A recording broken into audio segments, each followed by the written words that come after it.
Hey YouTube, it's been a little while, but I'm back with another video and I have some regrets. Not a lot of regrets, but there are some. So if you guys have been watching this channel in the past, you know I recently built a new PC. We used the NZXT H500i case, classic case, threw a 2060 in there, an 8700K, overclocked the 8700K to just 4.7 gigahertz all cores. We even overclocked it up to 5.1. And with all the recent PC components coming out, there's a little bit of looking back with some regret on building that PC 3 or 4 months ago. Now we have Ryzen 3000 series, we have RTX super cards coming out, we have the new AMD graphics cards coming out with the 5700. And it's just, if I had only waited like 3 or 4 more months, it would have been a completely different build. So taking a look at some of those new products, we have the Ryzen 3000 series with the 3700X or the 3900X. Most likely, I would have gone with the 3700X. So with the 8700K, we have six cores, 12 threads, overclockable to like 5.1 gigahertz. So we have 12 threads sitting at 4.7 to sometimes 5.1 gigahertz, which is fantastic for performance. But when you take a look at the 3700X, you have 8 cores, 16 threads. Base clock is around 3.6, and you can overclock a little over 4. But I mean, 4 extra threads, which is going to help you multi-core wise exponentially. And also just AMD products are cheaper to begin with. Their board partners price their boards a little bit cheaper than the Intel boards. So I mean, overall we probably could have dropped the price on the build a little bit if we had gone with the 3700X. And just to look at some comparisons, so I got my 8700K on sale for around the same price as a 3700X. But it's, again, 8 cores, 16 threads, 3.6 base. So the base clocks are very similar. I would not have probably gone with the 3900X. Most likely would not have gone with a 3800X. Probably would have kept it with the 3700X. I mean, where we really see the difference is multi-core. You have 2 extra cores, you have 4 extra threads, so of course you're going to get better performance with the 3700X. And as you can see, adoption-wise, the 3700X is already caught up with the 8700K. It's actually beating the 3700K. The 8700K, my bad. But it's a much better buy for the price. And then if we look GPU-wise, we went with the 2060, which at the time, it's the lowest end of the RTX series of cards, but it still gives you Turing architecture. It still gives you ray tracing.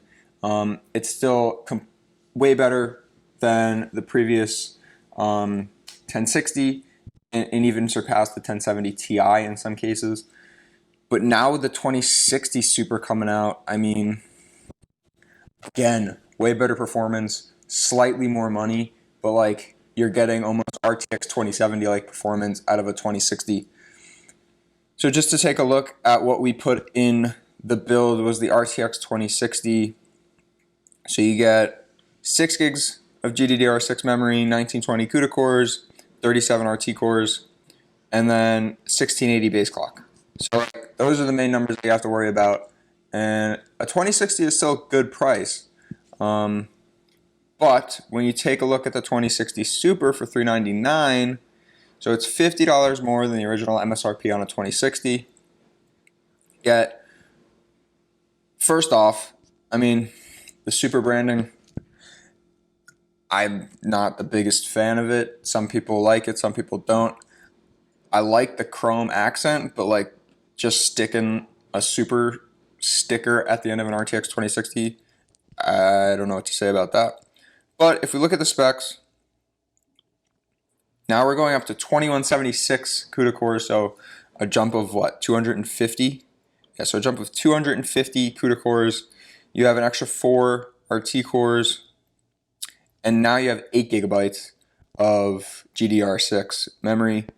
So it's like your base clock drops 30 megahertz, but when you overclock the card anyways, it's going to perform like a 2060, and you're getting 2 extra gigabytes of VRAM, which can help out in a bunch of different cases. It can help out in games, streaming while playing, which I think, looking back on my build, I was never really planning on streaming and playing, so there was never a concern about needing extra cores or needing extra VRAM. The performance was really just to game and then to use some other programs, some light programs, to do some coding and some other side projects, some CAD. But if you put together a Ryzen 3700X and an RTX 2060 Super, honestly, price-wise, it probably cancels out between the 2060 originally and the 8700K. Those prices probably cancel out, and we're still ending up with a $1,500 build, but we're getting 4 extra threads at pretty much the same base clock, and we're getting 2 extra gigs of VRAM with a bunch more CUDA cores, and it's the same price.